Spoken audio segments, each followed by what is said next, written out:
Hi friends, ನಿಮ್ಮೆಲ್ಲರಿಗೂ ಸ್ವಾಗತ. ಸ್ಪರ್ಧಾ ಕರ್ನಾಟಕ ಯೂಟ್ಯೂಬ್ ಚಾನಲ್ಗೆ ಪ್ರೀತಿಯ ಸ್ವಾಗತ. ಡಿಯರ್ ಫ್ರೆಂಡ್ಸ್, ಈಗಾಗಲೇ ಟೀಚರ್ ಎಲಿಜಿಬಿಲಿಟಿ ಟೆಸ್ಟಲ್ಲಿ ಸೋಷಿಯಲ್ ಸೈನ್ಸ್ ಸಮಾಜ ವಿಜ್ಞಾನದಲ್ಲಿ 2023ರಲ್ಲಿ ಬಂದಂಥ ಇತಿಹಾಸದ ಪ್ರಶ್ನೆಗಳನ್ನು ನಾನು ಮಾತಾಡ್ತಾ ಇದ್ದೇನೆ. ಇವತ್ತು 2022ರಲ್ಲಿ 68 ಹಿಸ್ಟ್ರಿ ಕ್ವಶನ್ ಅನಾಲಿಸಿಸ್ ಅಂದರೆ ಈಗ 2023ರಿಂದ 14ರವರೆಗೆ ಬಂದಿರತಕ್ಕಂಥ ಇತಿಹಾಸದ ಪ್ರಶ್ನೆಗಳನ್ನು ನಮ್ಮ ಯೂಟ್ಯೂಬ್ ಚಾನಲಲ್ಲಿ ನಾನು ನಿಮ್ಮ ಜೊತೆ ಡಿಸ್ಕಷನ್ ಮಾಡ್ತಾ ಹೋಗ್ತೀನಿ. ಈ ಟಿ ಸೋಷಿಯಲ್ ಸೈನ್ಸ್ ಕ್ವಶನ್ ಅನಾಲಿಸಿಸಲ್ಲಿ ಇದು 2ನೇ ವಿಡಿಯೋ. ಈ ಸೆಕೆಂಡ್ ವಿಡಿಯೋದಲ್ಲಿ ನಾನು ಈ 60 ಮಾರ್ಕ್ಸಲ್ಲಿ ಏನು ಬರುತ್ತೆ, ಟೋಟಲ್ ಸೋಷಿಯಲ್ ಸೈನ್ಸಲ್ಲಿ ಬರ್ತಕ್ಕಂಥ 60 ಮಾರ್ಕ್ಸಲ್ಲಿ ಲೈಕ್ ದಿಸ್ ಹಿಸ್ಟ್ರಿ ಪ್ರಶ್ನೆಗಳನ್ನು ಯಾವ ರೀತಿ ಕೇಳಿದರೆ ಮತ್ತು ಮುಂದೆ ಯಾವ ರೀತಿ ಕೇಳ್ಬೋದು.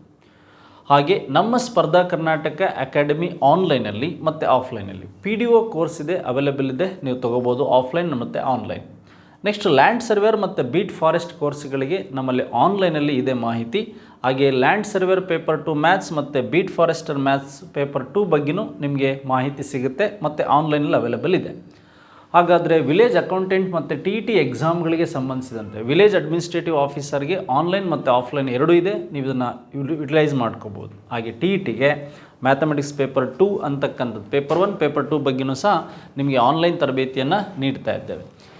ಹಾಗಾದರೆ ನಮ್ಮ ಸೋಷಿಯಲ್ ಸೈನ್ಸಲ್ಲಿ ಅಥವಾ ಸಮಾಜ ವಿಜ್ಞಾನದಲ್ಲಿ ಬಂದಿರತಕ್ಕಂಥ ಪ್ರಶ್ನೆಗಳು ನೋಡಿ. ಮೊದಲ ಪ್ರಶ್ನೆ ಹೀಗಿದೆ ಸ್ನೇಹಿತರೆ, ಆ ಪಟ್ಟಿಯಲ್ಲಿ ಸ್ಥಾಪಕರು ಮತ್ತು ಬಾ ಪಟ್ಟಿಯಲ್ಲಿ ಮತ್ತು ಬಾ ಪಟ್ಟಿ ಅಂತ ಕೊಟ್ಟಿದ್ದಾರೆ. ಸ್ಥಾಪಕರು ಪಟ್ಟಿಯಲ್ಲಿ ಅವರು ಸ್ಥಾಪಿಸಿದ ರಾಜವಂಶಗಳನ್ನು ನೀಡಲಾಗಿದೆ, ಅವುಗಳನ್ನು ಹೊಂದಿಸಿ ಮತ್ತು ಸರಿಯಾದ ಉತ್ತರವನ್ನು ಆರಿಸಿ ಅಂತ ಇದೆ. ಲೈಕ್ ದಿಸ್ ಇಲ್ಲಿ ನಮಗೆ ಸಿಮುಕ, ರಾಜವಂಶ, ಪುಷ್ಯಭೂತಿ ಮತ್ತು ಕುಜಲ ಪೀಸಸ್, ಕ್ಯಾಟ್ ಪೀಸಸ್ಗೆ ಸಂಬಂಧಿಸಿದಂತೆ ನಾವಿಲ್ಲಿ ನೋಡ್ತಾ ಹೋಗೋಣ. ಗಂಗರಿದ್ದಾರೆ, ಕುಶಾನರಿದ್ದಾರೆ, ಶಾತವಾಹನರಿದ್ದಾರೆ, ವರ್ಧನರಿದ್ದಾರೆ, ಆಗ ಬಾದಾಮಿ ಚಾಲುಕ್ಯರಿದ್ದಾರೆ. ಈಗ ನಾವು ಇದನ್ನು ಮಾತಾಡ್ತಾ ಹೋಗೋದಾದರೆ ನೋಡಿ, ಗಂಗರ ಸ್ಥಾಪಕ ಯಾರು ಅಂದರೆ ದಡಿಗ ಅಂತ ಗೊತ್ತಿರಬೇಕು. ನೆಕ್ಸ್ಟ್ ಈಗ ಕುಜಲ ಕ್ಯಾಟ್ ಪೀಸಸ್ ಅಂತಕ್ಕಂಥವನು, ಈ ಕುಜಲ ಕ್ಯಾಟ್ ಪೀಸಸ್ ಅಂತಕ್ಕಂಥವನು ಯಾರು ಅಂದರೆ ಈ ಒಂದು ಕುಶಾನರ ಸ್ಥಾಪಕ. ಹಾಗೆ ಈ ಒಂದು ಶಾತವಾಹನರ ಸ್ಥಾಪಕ ಯಾರು ಅಂದರೆ ಸಿಮುಕ ಅಂತಕ್ಕಂಥದ್ದು ಶಾತವಾಹನರ ಸ್ಥಾಪಕ. ಹಾಗೆ ವರ್ಧನರ ಸ್ಥಾಪಕ ಯಾರು ಅಂದರೆ ನಿಮಗೆ ಗೊತ್ತಿದೆ ಪುಷ್ಯಭೂತಿ ಅಂತಕ್ಕಂಥದ್ದು, ಪುಷ್ಯಭೂತಿ. ಹಾಗೆ ನಮಗೆ ಈ ಒಂದು ಬಾದಾಮಿ ಚಾಲುಕ್ಯರ ಸ್ಥಾಪಕ ಯಾರು ಅಂದರೆ ರಾಜ ಜಯಸಿಂಹ ಅಂತ, ರಾಜ ಜಯಸಿಂಹ. Like this. ಹಾಗಾದರೆ ನಮಗೆ ಮೇಜರಾಗಿ ಇಲ್ಲಿ ಕನ್ಫ್ಯೂಸ್ ಆದರೆ ಈ ರಾಷ್ಟ್ರಕೂಟ ಡೈನೆಸ್ಟಿ ಏನಿದೆ, ಈ ರಾಷ್ಟ್ರಕೂಟ ಡೈನೆಸ್ಟಿಯ ಸ್ಥಾಪಕ ಮತ್ತು ದಡಿಗನ ಬಗ್ಗೆ ಕನ್ಫ್ಯೂಸ್ ಆದರೆ ಈ ದಂತಿ ದುರ್ಗ ಅಂತಕ್ಕಂಥವನೇನಿದ್ದಾನೆ ಇವನು ರಾಷ್ಟ್ರಕೂಟರ ಸ್ಥಾಪಕ. ಹಾಗೆ ನಮಗೆ ಕಲ್ಯಾಣಿ ಚಾಲುಕ್ಯರು ಮತ್ತು ಕಲ್ಯಾಣಿ ಕಲಚೂರಿಗಳ ಬಗ್ಗೆ ಗೊತ್ತಿರಬೇಕು. ಕಲ್ಯಾಣಿ ಚಾಲುಕ್ಯರು, ಈಗ ಬಾದಾಮಿ ಚಾಲುಕ್ಯರ ಸ್ಥಾಪಕ ರಾಜ ಜಯಸಿಂಹ ಆಯಿತು. ಕಲ್ಯಾಣಿ ಚಾಲುಕ್ಯರ ಸ್ಥಾಪಕ 2ನೇ ತೈಲಪ ಅಂತ ಗೊತ್ತಿರಬೇಕು, ತೈಲಪ ಅಂತ. ಹಾಗೆ ಕಲ್ಯಾಣಿ ಚಾಲುಕ್ಯರ ಒಂದು ಸ್ಥಾಪಕ ಯಾರು ಅಂದರೆ ಈ ಜೋಗಮ. ಕಲಚೂರಿಗಳ ಸ್ಥಾಪಕ ಯಾರು ಅಂದರೆ ಜೋಗಮ ಸೆಕೆಂಡ್ ಅಂತಕ್ಕಂಥದ್ದು ಗೊತ್ತಿರಬೇಕು.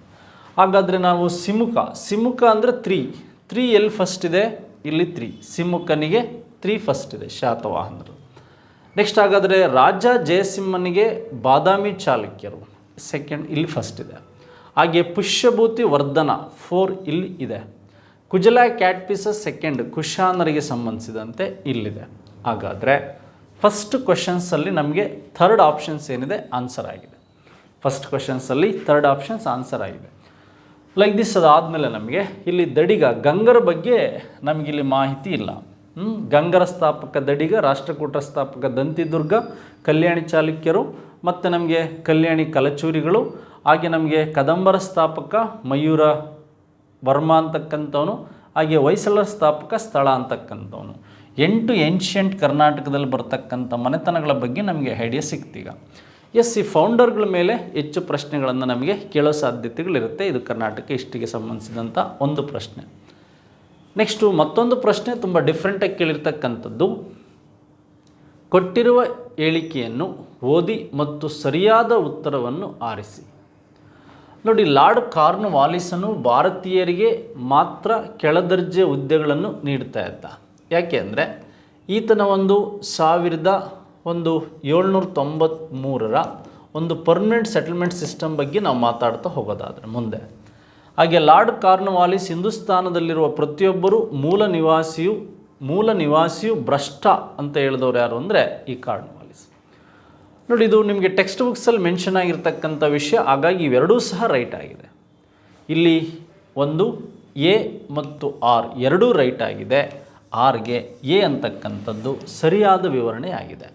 ನೋಡಿ, ಲಾರ್ಡ್ ಕಾರ್ನ್ವಾಲಿಸ್ ಪ್ರಕಾರ ಏನು ಹೇಳ್ತದೆ ಅಂದರೆ, ಭಾರತೀಯರಿಗೆ ಮಾತ್ರ ಕೆಳದರ್ಜೆಯ ಹುದ್ದೆಗಳನ್ನು ಕೊಡ್ತಾ ಇದ್ದರು. ಯಾಕೆ ಅಂದರೆ ಇವರು ಭ್ರಷ್ಟತನ ಮಾಡ್ತಾರೆ ಅನ್ನೋ ಉದ್ದೇಶಕ್ಕೆ ಅವನು ಕೆಳದರ್ಜೆಯ ಹುದ್ದೆಗಳನ್ನು ಕೊಡ್ತಾ ಇದ್ದ. ನೋಡಿ, ಲಾರ್ಡ್ ಕಾರ್ನ್ವಾಲಿಸ್ 1793ರಲ್ಲಿ ಈ ಕಾಯಂ ಜಮೀನ್ದಾರಿ ಪದ್ಧತಿಯನ್ನು ಜಾರಿಗೆ ತಂದ. ಮತ್ತು ICS ಪರೀಕ್ಷೆಗಳ ಪಿತಾಮಹ ಯಾರು ಅಂದರೆ ಈ ಲಾರ್ಡ್ ಕಾರ್ನ್ವಾಲಿಸ್ ಅಂತಕ್ಕಂಥದ್ದು ಗೊತ್ತಿರಬೇಕು. ಲಾರ್ಡ್ ಕಾರ್ನ್ವಾಲಿಸ್ ಮೇಜರ್ ಪಾಯಿಂಟ್ಸ್ ಇಲ್ಲಿ ಏನಂತ ಹೇಳ್ತಾ ಇದ್ದಾನೆ ಅವನು, ಈ ಒಂದು ಭಾರತೀಯರಿಗೆ, ಈ ಭಾರತೀಯ ಮೂಲ ನಿವಾಸಿಗಳೇನಿದ್ದಾರೆ, ಭಾರತೀಯ ಒಂದು ಮೂಲ ಕಾರ್ನ್ವಾಲಿಸ್ ಭಾರತೀಯರಿಗೆ ಮಾತ್ರ ಕೆಳದರ್ಜೆ ಹುದ್ದೆಗಳನ್ನು ನೀಡ್ತಾ ಇದ್ದ. ಹಾಗೆ ಹಿಂದೂಸ್ತಾನದಲ್ಲಿರುವ ಪ್ರತಿಯೊಬ್ಬ ಮೂಲ ನಿವಾಸಿಯು ಭ್ರಷ್ಟ ಅಂತ ಹೇಳ್ದ. ಯಾಕೆಂದರೆ ಅವರ ವಿರುದ್ಧ ಇವರು ಹಿಂದೂಗಳಾದಂಥ ಅಥವಾ ಈ ಮೂಲ ನಿವಾಸಿಗಳು ಯಾರೇ ಆಗಿರ್ಬೋದು ಅವರು ಅಟ್ಯಾಕ್ ಮಾಡ್ತಕ್ಕಂಥದ್ದಿರ್ಬೋದು, ಅಥವಾ ಅವರ ಮೇಲಿನ ಸೇಡಿಗೆ ಭ್ರಷ್ಟತೆಯನ್ನು ಮಾಡ್ತಾ ಇದ್ದದ್ದಿರ್ಬೋದು. ಆ ವಿವರಣೆಗಳ ಮೂಲಕ ಈ ರೀತಿ ಇತ್ತು ಅಂತಕ್ಕಂಥದ್ದು ಸರಿಯಾಗಿದೆ. ಆಪ್ಷನ್ ಎ ಸರಿಯಾದ ಉತ್ತರ, ಅಥವಾ ಈ ಪ್ರಶ್ನೆಗೆ ಒಂದು ಆಪ್ಷನ್ಸ್ ಏನಿದೆ ಇದು ಸರಿಯಾದ ಉತ್ತರ ಸ್ನೇಹಿತರೆ. ನೆಕ್ಸ್ಟ್ ಹಾಗಾದರೆ ಮತ್ತೊಂದು ಪ್ರಶ್ನೆ ನಮಗಿಲ್ಲಿ ಕೇಳ್ತಾ ಹೋಗಿದ್ದಾನೆ, ಕೊಟ್ಟಿರುವ ಘಟನೆಗಳ ಸರಿಯಾದ ಕಾಲಾನುಕ್ರಮಣಿಕೆಯ ಅನ್ನು ಗುರುತಿಸಿ ಅಂತ. ನೋಡಿ, the chronological order of statement ಅಂತ ಕೊಟ್ಟಿದ್ದಾನೆ. ನೋಡಿ, ಇಲ್ಲಿ ಭಾರತದಲ್ಲಿ ಮೊಘಲ್ ಸಾಮ್ರಾಜ್ಯದ ಸ್ಥಾಪನೆ.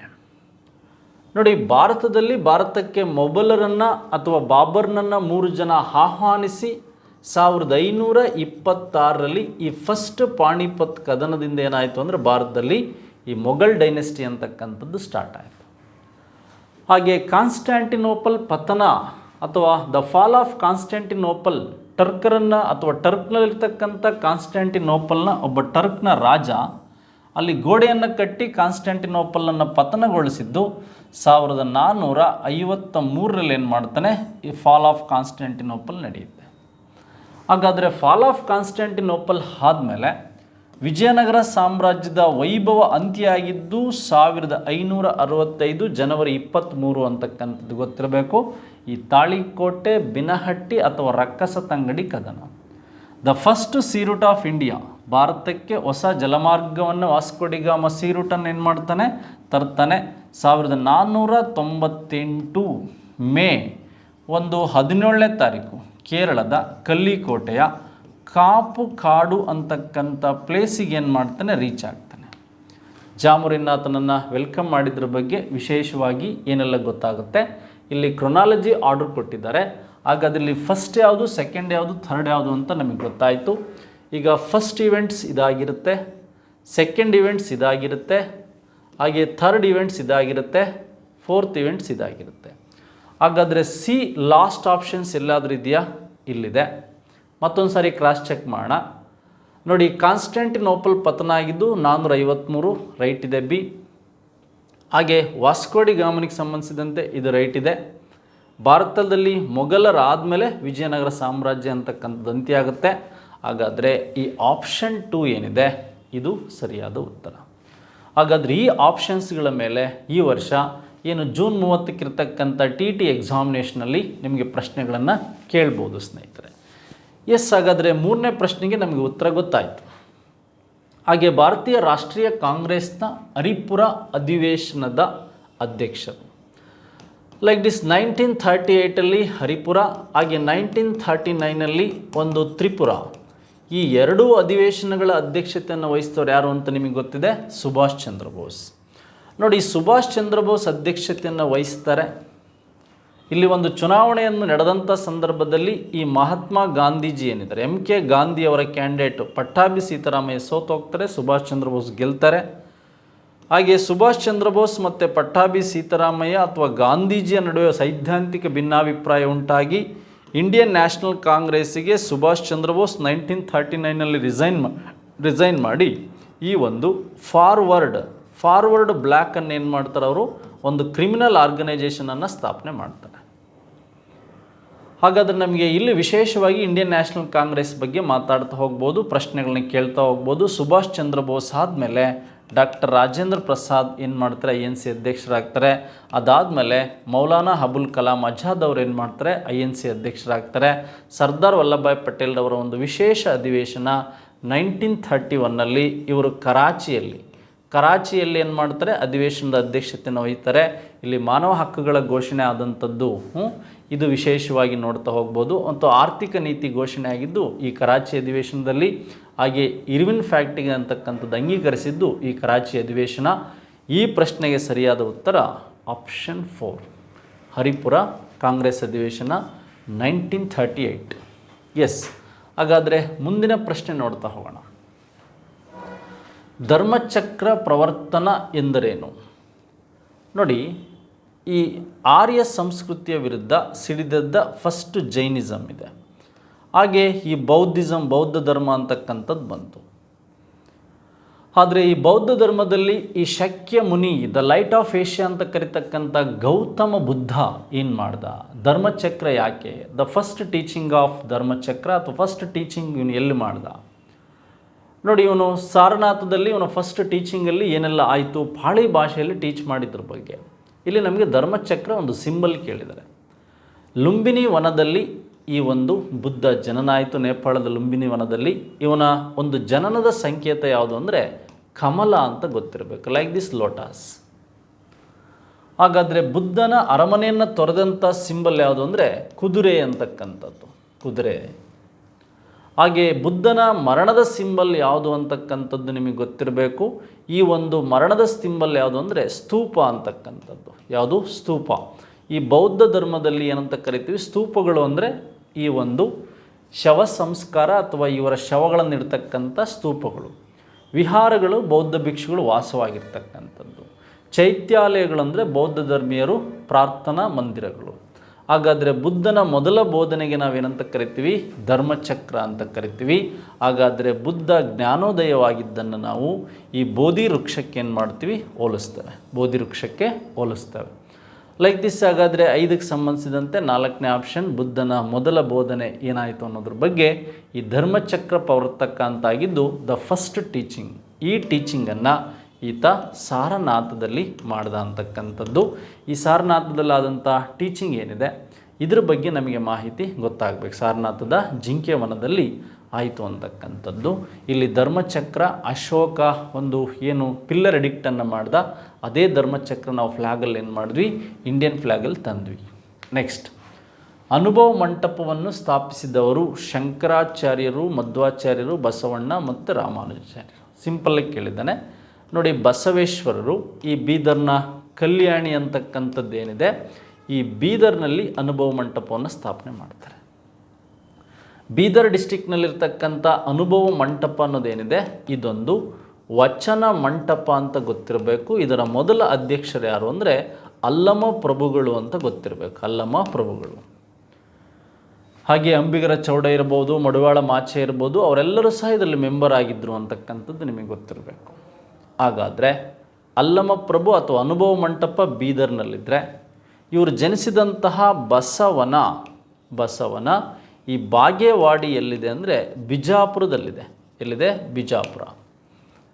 ಹಾಗೆ ಬಸವೇಶ್ವರರು ಕೂಡಲ ಸಂಗಮದಲ್ಲಿ ಲಿಂಗೈಕ್ಯರಾಗ್ತಾರೆ. ಕೂಡಲ ಸಂಗಮ ಎಲ್ಲಿದೆ ಅಂದರೆ ಈ ಬಾಗಲಕೋಟೆ ಡಿಸ್ಟಿಕ್ಕಲ್ಲಿದೆ. ಎಲ್ಲಿದೆ? ಬಾಗಲಕೋಟೆ.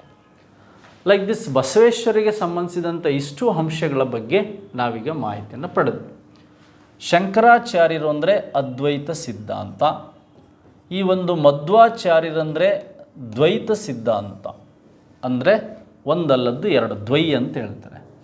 ಬಸವೇಶ್ವರರು ಶಕ್ತಿ ವಿಶಿಷ್ಟಾದ್ವೈತ ಸಿದ್ಧಾಂತ. ರಾಮಾನುಜಾಚಾರ್ಯರು ವಿಶಿಷ್ಟಾದ್ವೈತ ಸಿದ್ಧಾಂತ ಇವ್ರದ್ದು. ಹಾಗಾದರೆ ಇಲ್ಲಿ ನಮಗೆ ಆನ್ಸರ್ ಯಾವುದು ಅಂದರೆ ಬಸವೇಶ್ವರರು ಹುಟ್ಟಿದ್ದು ಬಸವನ ಬಾಗೇವಾಡಿ, ಇದು ಬಿಜಾಪುರ. ಇವರು ಅನುಭವ ಮಂಟಪ ಕಟ್ಟಿದ್ದು ಬೀದರ್ನಲ್ಲಿ. ಇವರು ಲಿಂಗೈಕ್ಯರಾಗಿದ್ದು ಕೂಡಲ ಸಂಗಮದಲ್ಲಿ ಅಂತಕ್ಕಂಥದ್ದು ಗೊತ್ತಾಯಿತು.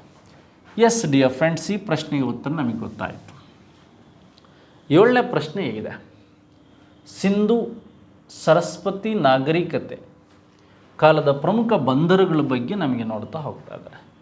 ಸಿಂಧು ಸರಸ್ವತಿ ನಾಗರಿಕತೆಯ ಕಾಲದ ಪ್ರಮುಖ ಬಂದರು ನೋಡಿ, ಸಿಂಧೂ ನಾಗರಿಕತೆ ಅಂದರೆ ಗೊತ್ತಿದೆ ನಿಮಗೆ. ಇದು ವಿಶ್ವದ ಮೊದಲ ನಗರ ನಾಗರಿಕತೆ. ಈ ನಾಗರಿಕತೆ ಈಜಿಪ್ಟ್ ಮತ್ತು ಮೆಸೊಪೊಟೇಮಿಯಾ ಮತ್ತು ಚೀನಾ ನಾಗರಿಕತೆಯ ಸಮಕಾಲೀನ ನಾಗರಿಕತೆ. ಸಿಂಧೂ ನಾಗರಿಕತೆಯನ್ನು ನಾವು ತಾಮ್ರದ ನಾಗರಿಕತೆ ಅಂತ ಕರಿತೀವಿ. ಹಾಗಾದರೆ ಸಿಂಧೂ ನಾಗರಿಕತೆಗೆ ಸಂಬಂಧಿಸಿದಂಥ ಕಾರ್ಬನ್-14 ಟೆಸ್ಟ್ ಆಯಿತು. ಆದರೆ ಆ ಸೈಟ್ಗಳಲ್ಲಿ ಇಲ್ಲಿ ಯಾವುದು ಬಂದರಾಗಿತ್ತು ಅಂತ ಕೇಳಿದ್ದಾರೆ. ಪ್ರಶ್ನೆ ನಿಮಗೆ ಗೊತ್ತಿರ್ಬೋದು. ನೋಡಿ, ಈ ಒಂದು 1921ರಲ್ಲಿ ಹರಪ್ಪ ನಗರ ಅಂತಕ್ಕಂಥದ್ದು ಪಾಕಿಸ್ತಾನದ ಈ ರಾವಿ ನದಿ ತೀರದಲ್ಲಿ ಈ ಡಾಕ್ಟರ್ ಆರ್.ಬಿ. ದಯಾರಾಮ್ ಸಹಾನಿ, ಯಾರು ಡಾಕ್ಟರ್ ಆರ್.ಬಿ. ದಯಾರಾಮ್ ಸಹಾನಿ ಅವರು ಏನು ಮಾಡ್ತಾರೆ, ಪತ್ತೆ ಹಚ್ತಾರೆ. ದ ಫಸ್ಟ್ ಸಿಟಿ ಎಕ್ಸ್ಕ್ಯಾವಿಯೇಷನ್ ಆಗಿದ್ದು ಸಿಂಧು ನಾಗರಿಕತೆಯಲ್ಲಿ. ಈ ಹರಪ್ಪ ನಾಗರಿಕತೆ ವಿಶೇಷವಾಗಿ gateway city of Sindhu civilisation ಅಂತ ಕರಿತೀವಿ. ಮೊದಲು ಪತ್ತೆಯಾದಂಥ ನಗರ ಹರಪ್ಪ ನಗರ. ಬಟ್ ಈ ಹರಪ್ಪ ನಗರದಲ್ಲಿ ಏನಿದೆ, 6 ಗ್ರ್ಯಾನರೀಸ್, 6 ಮಹಾ ಉಗ್ರಾಣಗಳಿವೆ. ಮಾತೃಭಾಷೆಯ ವಿಗ್ರಹ ಇದೆ. ಹರಿಪ್ರಿಯ ಅಂತಕ್ಕಂಥದ್ದು ಋಗ್ವೇದದಲ್ಲಿ ಇದಕ್ಕೆ ಕರೆದಿರ್ತಕ್ಕಂಥದ್ದು. ಹರಪ್ಪ ನಾಗರಿಕತೆಯಲ್ಲಿ ವಿಶೇಷವಾಗಿ ಹರಪ್ಪ ನಾಗರಿಕತೆ ಅಂತ ಹೆಸರಿಟ್ಟವರು ಸರ್ಜನ್ ಮಾರ್ಷಲ್. ಇದನ್ನು 1921ರಲ್ಲಿ doctor R B. Dayaram Sahni first excavation ಮಾಡಿದರು. ನೆಕ್ಸ್ಟ್ ಹಾಗಾದರೆ ವಿಶೇಷವಾಗಿ ನಮಗೆ ಬೇರೆ ಬೇರೆ ವಿಧಾನದಲ್ಲಿ ಪ್ರಶ್ನೆಗಳೇನು ಕೇಳ್ಬೋದು. 1922ರಲ್ಲಿ ಪಾಕಿಸ್ತಾನದಲ್ಲಿರ್ತಕ್ಕಂಥ ಸಿಂಧೂ ನದಿ ಬಯಲಿರ್ತಕ್ಕಂತಹ ಮಹೆಂಜೋದರ ಮಡಿದವರ ದಿಬ್ಬವನ್ನು ಆರ್.ಡಿ. ಬ್ಯಾನರ್ಜಿ ಅವರು ಏನು ಮಾಡ್ತಾರೆ, ಆರ್.ಡಿ. ಬ್ಯಾನರ್ಜಿ ಅವರು ಇದನ್ನು ಪತ್ತೆ ಹಚ್ತಾರೆ. ಹಾಗಾದರೆ ಮಹೆಂಜೋದರದಲ್ಲಿ ಡ್ಯಾನ್ಸಿಂಗ್ ಗರ್ಲ್, ಕಂಚಿನ ಒಂದು ನೃತ್ಯ ನಟನಾ ಭಂಗಿಯ ಸ್ತ್ರೀ ಒಂದು ವಿಗ್ರಹ ಸಿಕ್ಕಿದೆ. ಅಲ್ಲಿ ದ ಗ್ರೇಟ್ ಬಾತ್, ಮಹಾ ಸ್ನಾನದ ಕೊಳಗಳಿದೆ. ದೊಡ್ಡ ಸಿಟಿ 7 ಬಾರಿ ಪ್ರವಾಹಕ್ಕೊಳಗಾಯಿತು. ಸಿಂಧಿ ಭಾಷೆಯಲ್ಲಿ ಮಹೆಂಜೋದರ ಅಂದರೆ ಮಡಿದವರ ದಿಬ್ಬ ಅಂತ ಕರಿತೀವಿ. ಹಾಗಾದರೆ ದೋಲ್ವೀರ ಅಂದರೆ ಇತ್ತೀಚೆಗೆ 2021ರಲ್ಲಿ ಇದು ವರ್ಲ್ಡ್ ಹೆರಿಟೇಜ್ ಸೈಟಿಗೆ ಸೇರಿತು. ಈ ದೋಲ್ವೀರ ಎಲ್ಲಿದೆ ಅಂದರೆ ಗುಜರಾತಲ್ಲಿದೆ. ಇದು ಮನೋಹರ ನದಿ ತೀರದಲ್ಲಿದೆ. 1991-92ರಲ್ಲಿ ಈ ಜೋಶಿ ಮತ್ತು ಬಿಸ್ತಾ ಅವರು ಏನು ಮಾಡ್ತಾರೆ, ಇದನ್ನು ಪತ್ತೆ ಹಚ್ತಾರೆ ದೋಲ್ವೀರವನ್ನು. ಹಾಗಾದರೆ ದೋಲ್ವೀರದಲ್ಲಿರ್ತಕ್ಕಂಥ ವಿಶೇಷತೆಗಳು ಅಂದರೆ 3 ಸುತ್ತಿನ ಕೋಟೆ ಇದೆ ದೋಲ್ವೀರದಲ್ಲಿ. ಆದರೆ ದ ಮೋಸ್ಟ್ ಇಂಪಾರ್ಟೆಂಟ್ ನಮಗೇನು ಅಂದರೆ 1957ನಲ್ಲಿ ಡಾಕ್ಟರ್ S.R. ರಾವ್ ಅವರು ಪತ್ತೆ ಹಚ್ಚಿದ ಈ ಒಂದು ಲೋಥಾಲ್. ಇದು ಒಂದು ಪೋರ್ಟ್, ಬಂದರು ಅಂತಕ್ಕಂಥದ್ದು ನಮಗೆ ಗೊತ್ತಿರಬೇಕು. ಇದು ಗುಜರಾತ್ನಲ್ಲಿದೆ ಅಂತಕ್ಕಂಥದ್ದು ಗೊತ್ತಿರಬೇಕು. ಇದು ಬಗೋವಾ ಮತ್ತು ಅಂದರೆ ನಿಮಗೆ ಸಬರಮತಿ ನದಿ ತೀರದಲ್ಲಿದೆ. ಸಬರಮತಿ ಮತ್ತು ಬಗೋವಾ ನದಿ ತೀರದಲ್ಲಿದೆ. ಇಲ್ಲಿ ಹತ್ತಿ ವ್ಯಾಪಾರಕ್ಕೆ ಹೆಸರಾಗಿತ್ತು. ವಿದೇಶದೊಂದಿಗೆ ಸಮುದ್ರದಾಚೆ ಸಿಂಧು ಸಿವಿಲೈಸೇಷನ್ ಜನರು ವ್ಯಾಪಾರವನ್ನು ಮಾಡ್ತಾಯಿದ್ರು ಅನ್ನೋದಕ್ಕೆ ಮೂಲ ಕುರುಹು ಈ ಲೋಥಾಲ್, ಗುಜರಾತಿನ ಲೋಥಾಲ್. ಈ ಗುಜರಾತಿ ಭಾಷೆಯಲ್ಲಿ ಲೋಥಾಲ್ ಅಂದರೆ ಮಡಿದವರ ದಿಬ್ಬ ಅಂತ ಕರಿತಾ ಇರ್ತೀವಿ. ಹಾಗೆ ಲೋಥಾಲಲ್ಲಿ ಇತ್ತೀಚೆಗೆ ಏನಾಗಿದೆ, ನೇಗಿಲ ಹುಳುಗಳು ಅಂದರೆ ನೇಗಿಲ ಕುಳಗಳ ಬಗ್ಗೆ ಮಾಹಿತಿ ಸಿಕ್ಕಿದೆ. ಲೋಥಾಲಲ್ಲಿ ಹತ್ತಿ ಬಟ್ಟೆ ಬಗ್ಗೆ ಮಾಹಿತಿ ಹೊಂದಿದೆ. ವಿದೇಶದೊಂದಿಗೆ ಅವರು ವ್ಯಾಪಾರ ಮಾಡ್ತಿದ್ರ ಬಗ್ಗೆ ಮಾಹಿತಿ ಸಿಕ್ಕಿದೆ. ಹಾಗಾದರೆ ಒಂದು ಪೋರ್ಟ್ ಬಂದರು ಯಾವುದು ಅಂದರೆ ಈ ಲೋಥಾಲ್ ಸರಿಯಾದ ಆನ್ಸರ್. ಹರಪ್ಪ, ಮಹೆಂಜೋದರ, ದೋಲ್ವೀರ ಮತ್ತು ಲೋಥಾಲ್ ಬಗ್ಗೆ ನಮಗೆ ಕೇಳಿದಂತಹ ಪ್ರಶ್ನೆಗಳ ಬಗ್ಗೆ ನಮಗೆ ಮಾಹಿತಿ ಗೊತ್ತಾಯಿತು. ಓಕೆ ಫ್ರೆಂಡ್ಸ್, ಹಾಗಾದರೆ ಅಡಲ್ಫ್ ಹಿಟ್ಲರ್, ನಿಮಗೆ ಸೆಕೆಂಡ್ ವರ್ಲ್ಡ್ ವಾರ್ ಅಂದ ತಕ್ಷಣ ಅಡಲ್ಫ್ ಹಿಟ್ಲರ್ ತನ್ನನ್ನು ತಾನು ಆತ್ಮಹತ್ಯೆ ಮಾಡಿಕೊಂಡಿದ್ದು ಹೇಗೆ ಅಂತಕ್ಕಂಥದ್ದು. ಸುಮಾರು ಲಕ್ಷ ಜನರನ್ನು ಈತ ಹತ್ಯೆ ಮಾಡಿದ್ದು ಅಥವಾ ಕೊಲೆ ಮಾಡಿದ ಘಟನೆಯನ್ನು ಏನಂತ ಕರೀತಾರೆ? ಗೋಜಿಲ್ಸ್, ಪ್ಯೂರೋ, ನಾಜಿ ಮತ್ತು ಹೋಲೋಕಾಸ್ಟ್ ಅಂತ. ನಿಮಗೆ ಈ ಘಟನೆ ಟೆಕ್ಸ್ಟ್ ಬುಕ್ಸಲ್ಲಿ ಸಿಗುತ್ತೆ. ಹೋಲೋಕಾಸ್ಟ್ ಅಂತಕ್ಕಂಥದ್ದು ಇದಕ್ಕೆ ಸರಿಯಾದ ಉತ್ತರ. ಈ ಅಡಲ್ಫ್ ಹಿಟ್ಲರ್ ಏನಿದ್ದಾನೆ, ಈತ ಯಾವ ಪಕ್ಷದವನು? ನಾಜಿ ಪಕ್ಷದವನು. ಅಡಲ್ಫ್ ಹಿಟ್ಲರ್ ಯಾವ ದೇಶದವನು? ಜರ್ಮನಿ ದೇಶದವನು. ಹಾಗಾದರೆ ಅಡಲ್ಫ್ ಹಿಟ್ಲರ್ ಶರ್ಟ್ ಯಾವುದು ಅಂದರೆ ಬ್ರೌನ್ ಶರ್ಟ್ ಅಂತಕ್ಕಂಥದ್ದು, ಕಂದು ಅಂಗಿ ಅಂತಕ್ಕಂಥದ್ದು ಏನಿದೆ Adolf Hitler. Like this Adolf Hitler ಏನು ಮಾಡ್ದ, ತನ್ನನ್ನು ತಾನು ಆತ್ಮಹತ್ಯೆ ಮಾಡಿಕೊಂಡಂಥ ಘಟನೆ ಬಗ್ಗೆ ಗೊತ್ತಿರಬೇಕು. ಅಡಲ್ಫ್ ಹಿಟ್ಲರ್ ಪಾರ್ಟಿ ಯಾವುದು ಅಂದರೆ ನಾಜಿ. ಆದರೆ ಈತ ಸುಮಾರು 6 ಲಕ್ಷ ಅಂತ ಕರೀತಾರೆ. ಇಷ್ಟೆಲ್ಲ ಲಕ್ಷ ಜನರನ್ನು ಕೊಲೆ ಮಾಡಿದ್ದೇ ಈ ಹೋಲೋಕಾಸ್ಟ್ ಅಂತಕ್ಕಂಥ ಒಂದು ಘಟನೆ. ಹೋಲೋಕಾಸ್ಟ್ ಅಂತಕ್ಕಂಥ ಒಂದು ಘಟನೆ, ಇದ್ರ ಬಗ್ಗೆ ನಿಮಗೆ ಮಾಹಿತಿ ಗೊತ್ತಿರಬೇಕು. ಫಸ್ಟ್ ಒಂದು ಸರಿಯಾದ ಉತ್ತರ. ನೆಕ್ಸ್ಟ್ ಹಾಗಾದರೆ ಮೊದಲೆರಡು ಪದಗಳಿಗೆ ಇರುವ ಸಂಬಂಧವನ್ನು ಗುರುತಿಸಿ ಮತ್ತು ಮೂರನೇ ಪದಕ್ಕೆ ಸರಿಯಾದ ಉತ್ತರವನ್ನು ಆರಿಸಿ ಬರೆಯಿರಿ. ಎರಡನೇ ಆಂಗ್ಲೋ ಮೈಸೂರು ಯುದ್ಧ ಮಂಗಳೂರು, ಸರಿ ಇದೆ, ಒಪ್ಪಂದ. ಮೂರನೇ ಆಂಗ್ಲೋ ಮೈಸೂರು ಯುದ್ಧ ಯಾವುದು ಅಂದರೆ ಶ್ರೀರಂಗಪಟ್ಟಣ ಒಪ್ಪಂದ. ನಮಗೆ ಇಲ್ಲಿ ವಿಶೇಷವಾಗಿ ಗೊತ್ತಾಗ್ತಾ ಇದೆ, ಮದ್ರಾಸ್ ಒಪ್ಪಂದದ ಮೂಲಕ first Anglo Mysuru war end ಆಗುತ್ತೆ. ಶ್ರೀರಂಗಪಟ್ಟಣದ ಮೂಲಕ ನಮಗೆ ಥರ್ಡ್ ಮತ್ತು ಫೋರ್ತ್ ಆಂಗ್ಲೋ ಮೈಸೂರು ವಾರ್ ಅಂತಕ್ಕಂಥದ್ದು ಎಂಡ್ ಆಗುತ್ತೆ. ನೋಡಿ, ಇಲ್ಲಿ ಸಾಲ್ಬಾಯ್ ಒಪ್ಪಂದದ ಮೂಲಕ ಫಸ್ಟ್ ಆಂಗ್ಲೋ ಈ ಒಂದು ಮರಾಠ ವಾರ್ ಅಂತಕ್ಕಂಥದ್ದು ಎಂಡ್ ಆಗುತ್ತೆ. ಹಾಗೆ ಬೆಸ್ಸಿನ್ ಒಪ್ಪಂದ ಅಂತಕ್ಕಂಥದ್ದು ಸೆಕೆಂಡ್ ಆಂಗ್ಲೋ ಮರಾಠ ವಾರಲ್ಲಿ ಬರುತ್ತೆ ಅಂತಕ್ಕಂಥದ್ದು ಈಗಾಗಲೇ ನಾನು ವಿಡಿಯೋದಲ್ಲಿ ಸಹ ನಾನು ಮಾತಾಡಿದ್ದೆ. ನೋಡಿ, ಇಲ್ಲಿ ಇಷ್ಟು ಘಟನೆಗಳ ಬಗ್ಗೆ ಮಾಹಿತಿ ಗೊತ್ತಾಯಿತು. ಹಾಗಾದರೆ ನಮಗೆ ಸರಿಯಾದ ಉತ್ತರ ಯಾವುದು ಅಂದರೆ ಮೂರನೇ ಆಂಗ್ಲೋ ಮೈಸೂರು ಯುದ್ಧ, ಶ್ರೀರಂಗಪಟ್ಟಣ ಒಪ್ಪಂದ ಏನಿದೆ ಇದು ಸರಿಯಾದ ಉತ್ತರ. ಹಾಗಾದರೆ ನಾಲ್ಕನೇ ಮೈಸೂರು ಯುದ್ಧದಲ್ಲೂ ಶ್ರೀರಂಗಪಟ್ಟಣ ಒಪ್ಪಂದ ಆಗುತ್ತೆ. ಟಿಪ್ಪು ಮಡಿದ ನಂತರ 1799 ಮೇ 4 ಟಿಪ್ಪು ಮಡಿದ ನಂತರ ಏನಾಗುತ್ತೆ ಅಂದರೆ ಈ ಶ್ರೀರಂಗಪಟ್ಟಣ ಒಪ್ಪಂದಕ್ಕೆ ಸಂಬಂಧಿಸಿದಂತೆ ಈ ಹೈದರಾಬಾದ್ ನಿಜಾಮರು, ಮರಾಠರು, ಬ್ರಿಟಿಷರು ಮತ್ತು ಮೈಸೂರಿನ ಒಡೆಯರಿಗೆ ಸಂಬಂಧಿಸಿದಂತೆ ಏನಾಗುತ್ತೆ ಅಂದರೆ ವಿಶೇಷವಾಗಿ ಒಪ್ಪಂದ ಆಗುತ್ತೆ. ಆಗ ಟಿಪ್ಪು ಸೋತು ಹೋಗ್ತಾನೆ. ಟಿಪ್ಪುಗೆ ಸಂಬಂಧಿಸಿದಂತೆ ಆತನ ಮಕ್ಕಳಿಗೆ ಒಂದು ಹಣವನ್ನು ಕೊಡಿಸ್ತಂಥವ್ರು ಯಾರು ಅಂದರೆ ದಿವಾನ್ ಪೂರ್ಣಯ್ಯ. ಎಸ್, ಹಾಗಾದರೆ ಮುಂದಿನ ಪ್ರಶ್ನೆ ಹೀಗಿದೆ, ಈ ಕೆಳಗಿನ ಹೇಳಿಕೆಗಳನ್ನು ಓದಿರಿ ಅಂತ ಇದೆ. ಆ್ಯಕ್ಚುಲಿ ಈ ಕೆಳಗಿನ ಹೇಳಿಕೆಗಳಲ್ಲಿ ಫುಲ್ ನಾವು ವಿಶೇಷವಾಗಿ ನೋಡ್ಬೋದು. ಒಂದು ಆಪ್ಷನ್ಸು, ಲಾಸ್ಟ್ ಆಪ್ಷನ್ಸ್ ಯಾವುದಿದೆ ಇಲ್ಲಿ ಅಂದರೆ ನಾಲ್ವಡಿ ಕೃಷ್ಣರಾಜ ಒಡೆಯರ್ ಅಂತಕ್ಕಂಥ ಆಪ್ಷನ್ಸ್ ಕೆಳಗಡೆ ಹೋಗ್ಬಿಟ್ಟಿದೆ. ಈಗ ಅದ್ರ ಬಗ್ಗೆ ಮಾತಾಡೋಣ. ಈ ಕೆಳಗಿನ ಹೇಳಿಕೆಗಳನ್ನು ಓದಿರಿ ಅಥವಾ ಈ ಹೇಳಿಕೆಗಳು ಯಾರಿಗೆ ಸಂಬಂಧಿಸಿದೆ ಅಂತ ಕ್ವಶನ್ಸ್ ಕೇಳಿದ್ದಾರೆ. ಈ ಕೆಳಗಿನ ಹೇಳಿಕೆಗಳು ಯಾರಿಗೆ ಸಂಬಂಧಿಸಿದೆ ಅಂತ ಕ್ವಶನ್ಸ್ ಕೇಳಿದ್ದಾರೆ. ನೋಡಿ, ವಿಶೇಷವಾಗಿ ನಮಗೆ ಇವರು ಪ್ರಾಥಮಿಕ ಶಾಲೆಗಳಲ್ಲಿ ಶಿಕ್ಷಣ ಶುಲ್ಕವನ್ನು ರದ್ದುಪಡಿಸಿದರು. ಒಳ್ಳೆಯ ಪ್ರೈಮರಿ ಶಾಲೆಗಳನ್ನು ಸ್ಟಾರ್ಟ್ ಮಾಡಿದರು. ಹಾಗೆ ಇಂಡಿಯನ್ ಇನ್ಸ್ಟಿಟ್ಯೂಟ್ ಆಫ್ ಸೈನ್ಸನ್ನು 1909 ಬೆಂಗಳೂರಲ್ಲಿ ಸ್ಟಾರ್ಟ್ ಮಾಡಿದ್ದು ಯಾರು ಅಂದರೆ ಇವರೇ. ಹಾಗೆ ಇವರು ಬೆಳಗೋಳದ ಬಳಿ ಕಾವೇರಿ ನದಿಗೆ ಅಡ್ಡಲಾಗಿ ಅಣೆಕಟ್ಟೆಯನ್ನು ನಿರ್ಮಾಣಿಸಿ ಯಾರು ಅಂದರೆ ನಾಲ್ವಡಿ ಕೃಷ್ಣರಾಜ ಒಡೆಯರು. ಹಾಗೆ ಭದ್ರಾವತಿಯಲ್ಲಿ ಇವರು 1923 ಒಂದು VISL ಅಂತಕ್ಕಂಥದ್ದು, Visvesvaraya iron and steel limited ಅಂತಕ್ಕಂಥದ್ದು ಏನಾಯಿತು, ಸ್ಟಾರ್ಟ್ ಆಯಿತು. ಈ ಎಲ್ಲ ಘನಕಾರ್ಯಗಳು ಆಗಿದ್ದು ಅಂದರೆ 1894ರಿಂದ 1940 ನಾಲ್ವಡಿ ಕೃಷ್ಣರಾಜ ಒಡೆಯರ ಡ್ಯೂರಿಯೇಷನಲ್ಲಿ. JR ಚಾಮರಾಜ ಒಡೆಯರ್ ಆಫ್ಟರ್ ಬರ್ತಾರೆ, ಮೊದಲು ರಾಜ್ಯಪಾಲರು. 10ನೇ ಜಯಚಾಮರಾಜ ಒಡೆಯರ್ ಇವ್ರಿಗಿಂತ ಮುಂಚೆ ಬರ್ತಾರೆ. ನಿಮಗೆ ಕೃಷ್ಣರಾಜ ಚಿಕ್ಕ ದೇವರಾಜ ಒಡೆಯರ್ ಅಂತಕ್ಕಂಥದ್ದು ನವಕೋಟಿ ನಾರಾಯಣ ಅಂತ ನಿಮಗೆ ಗೊತ್ತಿರಬೇಕು. ಆದರೆ 4ನೇ ಆಪ್ಷನ್ಸಲ್ಲಿ ಏನಿದೆ ಅಂದರೆ ನಾಲ್ವಡಿ ಕೃಷ್ಣರಾಜ ಒಡೆಯರ್. ಹಾಗಾದರೆ ಈ ಪ್ರಶ್ನೆಗೆ ಇಷ್ಟು ಸ್ಟೇಟ್ಮೆಂಟ್ಗಳಿಗೆ ಉತ್ತರ ಯಾರು ಅಂದರೆ ನಾಲ್ವಡಿ ಕೃಷ್ಣರಾಜ ಒಡೆಯರ್ ಅಂತಕ್ಕಂಥದ್ದು ನಿಮಗೆ ಗೊತ್ತಿರಬೇಕು. ಕೆಳಗಡೆ ಉದ್ದ ಪ್ರಶ್ನೆ ಆಗಿರೋದ್ರಿಂದ ಕೆಳಗಡೆ ಹೋಗಿದೆ ಸ್ಲೈಡಲ್ಲಿ. ಎಸ್, ಹಾಗಾದರೆ ನಮಗೆ 10ನೇ ಪ್ರಶ್ನೆಗೆ ಸರಿಯಾದ ಉತ್ತರ ನಾಲ್ವಡಿ ಕೃಷ್ಣರಾಜ ಒಡೆಯರ್. ಇವರಲ್ಲ, ಜಯಚಾಮರಾಜ ಅಲ್ಲ, 10ನೇ ಅಲ್ಲ, ಚಿಕ್ಕದೇವರಾಜ ಒಡೆಯರಲ್ಲ ಅಂತಕ್ಕಂಥದ್ದು ನಿಮಗೆ ಗೊತ್ತಿರಬೇಕು. ಎಸ್, ಹಾಗಾದರೆ ಮುಂದಿನ ಪ್ರಶ್ನೆ ಏನಿದೆ ಅಂತ ನೋಡೋಣ. ಭಾರತದ ಪುನರುಜ್ಜೀವನದ ಪಿತಾಮಹ ಅಂತ ಕೇಳಿದ್ದಾರೆ.